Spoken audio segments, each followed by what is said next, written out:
About 16 psi in here. That's not enough. Particularly when I was... Two very different things. And what I've done here is different to what I thought I would have done.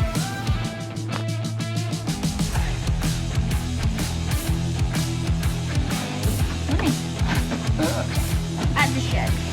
More importantly, what we need more than anything is some more rain, which is just...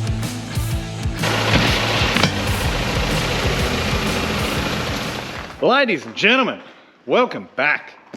We are going to grease the tractor. It's not that glamorous, don't enjoy it at all, but we're gonna do it. We've got to do it because I've got to shift some bales out of the way because we've got some silage where I want to put some cows and I've left them there for as long as I possibly could and I've got to move them now. Too risky. They're too expensive to lose, particularly this season where they're worth an absolute fortune. So going to grease this old tractor up and then go move a few bales. And I'll show you the stack that I've done brilliantly and some take-home messages about what not to do. Yeah, the other day I had some mates come around, Anthony and Damien, and they came around when class was doing some servicing of different bits and pieces. And something that we discovered on that day, that fateful day, is that my spreader has an issue. It won't open an actuating arm, I'm going to call it, but I feel like I'm talking rubbish because I don't actually know what it's called. They might actually tell me on the... So today it reminded me that Kendrick, the guy that does all the Amazon stuff around the parts, he dropped in something for me.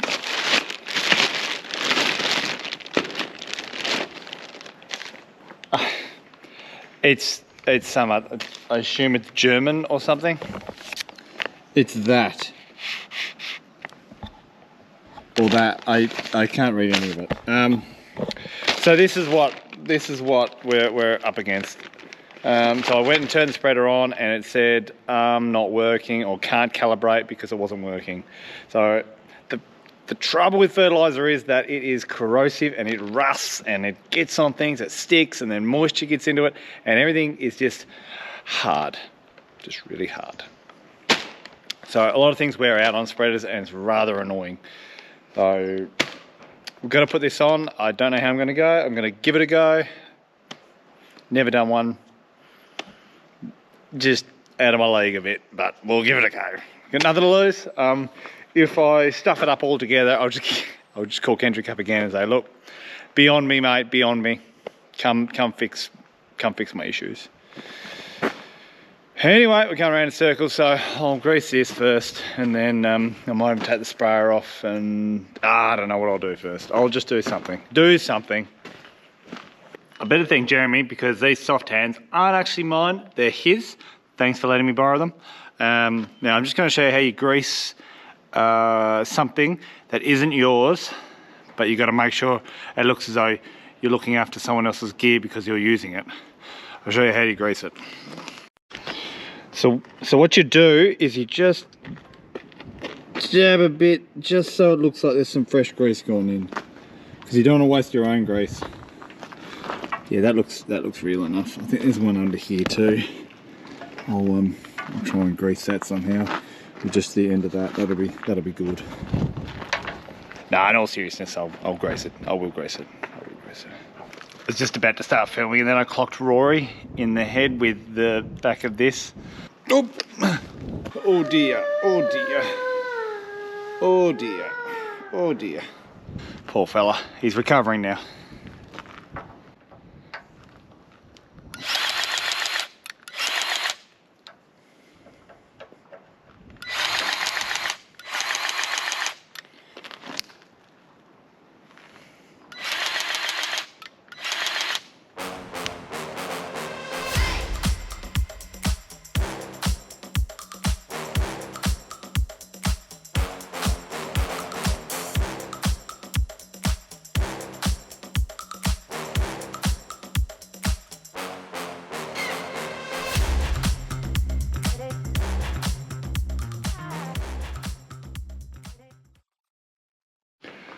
So I've greased this beautiful machine up, but I do have to pump this tyre up because it does have a slow leak.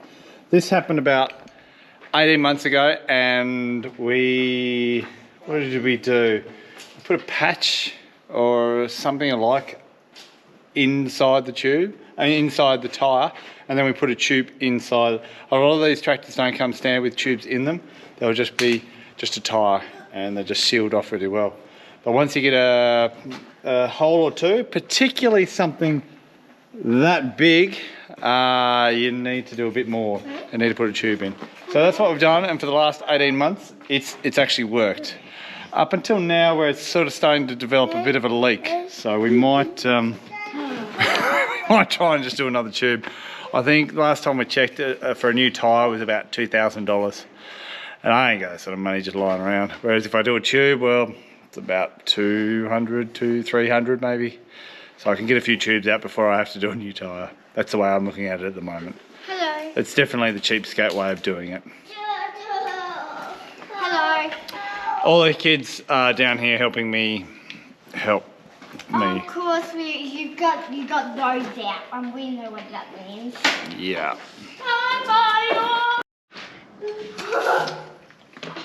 So we've got about 16 PSI in here. That's not enough, particularly when I start putting a lot of weight on the front with a bale or silage. So I'll have to put a bit more in. I'll probably put about 30 PSI in, just cause. Up she goes. Okay, we put 32 PSI in there just for good measure. I know the other ones are 30, so that should be better, particularly when we're carrying around silage on the front end loader. Anyway, we'll go up and have a look. Okay, well my evening yesterday changed a bit. Kids came home and decided to hang out with them. So it's the next morning now, and we're going to stack this silage that I spoke about. Still haven't fixed the spreader yet. I'll get back to that. But I want to talk about the silage stacking that I've managed to do here. A few people have mentioned to me that have seen it in the videos, but no one's made a comment on it, which I'm pleased about.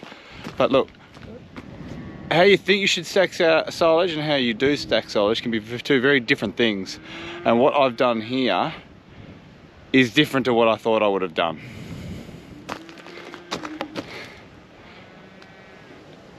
That's not what I wanted to do. Not what I wanted to do at all. Though it looks like, yeah, cool, it's art. Probably art. Not my intention. So what let me down here was that I started doing this stacking of a nighttime, and I didn't realise I was going a bit too far on the top layer, and so they were sort of just a little bit too far along, and then it was a domino. All of them fell. One fell, the other fell, the next one fell. Well, it's not the end of the world because they're all wrapped up and they haven't actually pierced anything. It doesn't really matter too much, but it just looks a little bit wacky.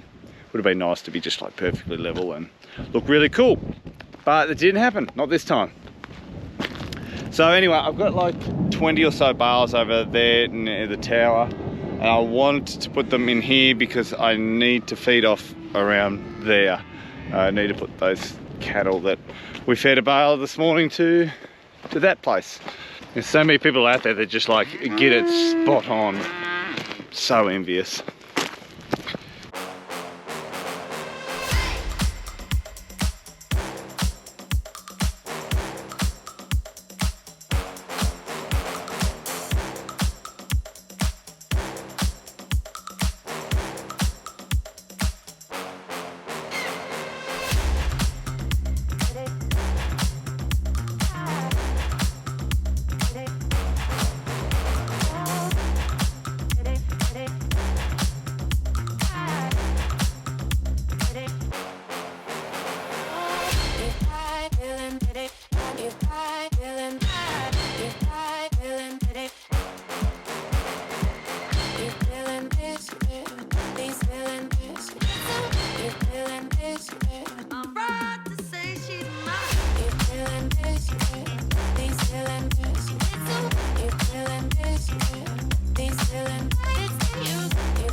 Righto, that's all those bales done, stacked away.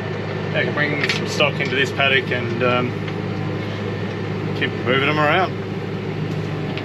So what we're going to do is we're going to get this out, which we've already had it out once just to see how bad it was. And now we'll get it out and replace it with a new one, and hopefully it will be all sweet. I hope so too.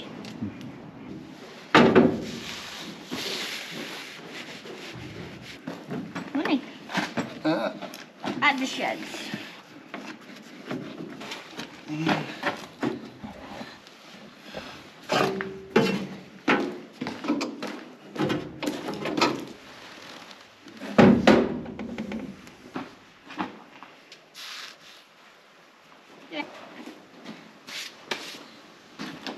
Alright, that's the old one. You see it's fairly horrible. And it's the new one.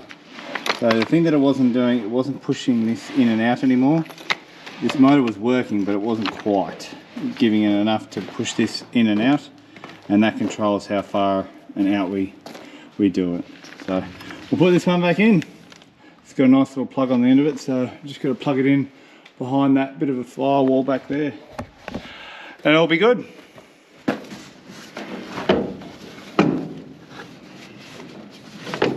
Now got it all plugged back in. It's just a plug and play sort of scenario. It was all good in there. Hopefully I'll turn it on and it'll say nothing about error codes, and we'll be all sweet. I've got to spread a paddock with some DAP, 200 kilos, just for a bit of nitrogen, a bit of phosphorus, and more importantly, what we need more than anything is some more rain, which is just 17th of May. I'm saying we need more rain. It's just bizarre. We're about to come into winter and we need rain just so we can get some growth. Well, we're almost too late for growth. Sad reality.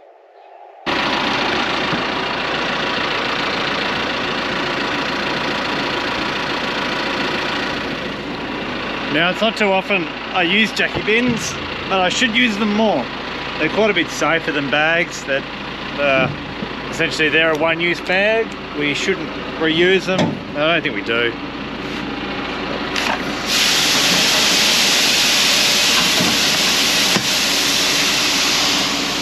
And that's DAP. So DAP is, so it's 1820. The trouble with DAP is that it takes moisture from the atmosphere. It's hygroscopic or hydro. Anyway, it takes the moisture in from the atmosphere and then sort of binds itself up and sticks together. Whereas MAP, you don't have that. But MAP is half the amount of nitrogen. So I'm sort of liking this because it's got some about 1 for 1. Almost, not quite. It can be a bit of a troublesome thing. That big block there.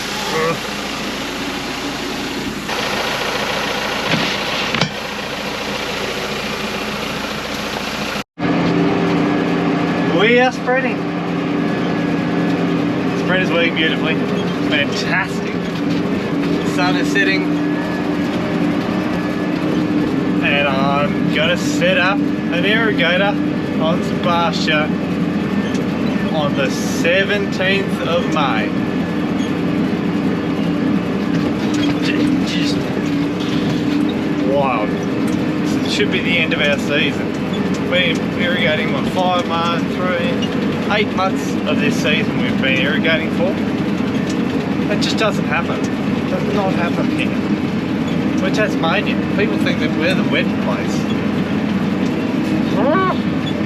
Not this time.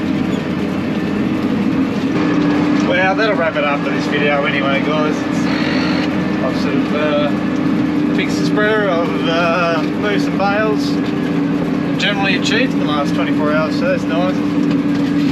Oh, this is a rough paddock. Sorry about that. It's not the camera, it's me and the tractor doing that up and down. Anyway, guys, thanks for watching. See ya.